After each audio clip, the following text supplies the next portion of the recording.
এই যে দেখেন ভাই, চায়নায় এমন একটা গ্লু আবিষ্কার করছে যেই গ্লুটা সিমেন্ট বালুর সাথে মিক্স কইরা ব্যবহার করলে মানে সেটা লোহার মতো শক্ত হয়ে যায়। এই যে দেখেন, কাচের বোতলের উপরে ব্যবহার করছে এবং তার উপরে একটা সামান্য একটা কাপড় দিছে, সুতির কাপড়।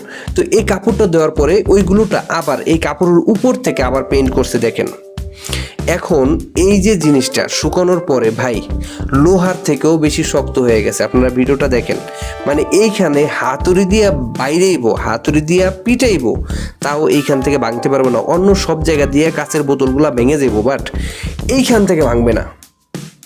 দেখেন কত সুন্দর। আসলে এই জিনিসটা বাংলাদেশে এখন দরকার সত্যি। বাংলাদেশে এইসব জিনিস, ইউনিক জিনিস আসলে সত্যি অনেক দরকার। হয়তো সবাই ব্যবহার করতে পারবে না, বাট কিছু মানুষ তো ব্যবহার করতে পারবে। দেখেন সম্পূর্ণ ভিডিওটা ভালো লাগলে অবশ্যই লাইক, কমেন্ট, শেয়ার দিয়ে সাথে থাকবেন। এই যে দেখেন ভাই, আগে টিউব লিক হইলে বা টিউব ফাইটে গেলে টিউবটা রিপেয়ার করা যেত, টায়ার ফাইটে গেলে টায়ার পরিবর্তন করতে হইতো, টায়ার রিপেয়ার করা যেত না।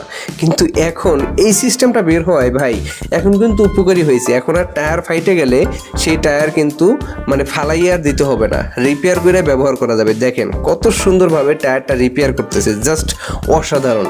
সম্পূর্ণ ভিডিওটা দেখেন, ভালো লাগলে লাইক, কমেন্ট, শেয়ার দিয়ে সাথে থাকবেন। ভাইরে ভাই, বিজ্ঞান ও প্রযুক্তি কতটা আগায় গেছে দেখেন।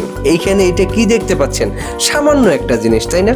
মানে মনে হয় যেন বসার জন্য একটা টুল, কিন্তু ভাই এইটা একটা মোটরসাইকেল। বিশ্বাস হয় না, তাই না?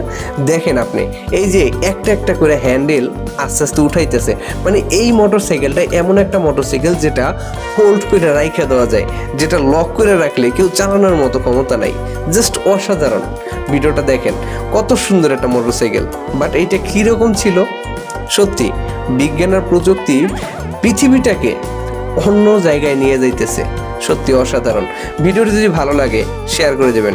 আর এইরকম মোটরসাইকেল আপনি আগে কখনো দেখেছেন কিনা কমেন্টে লিখে জানাবেন।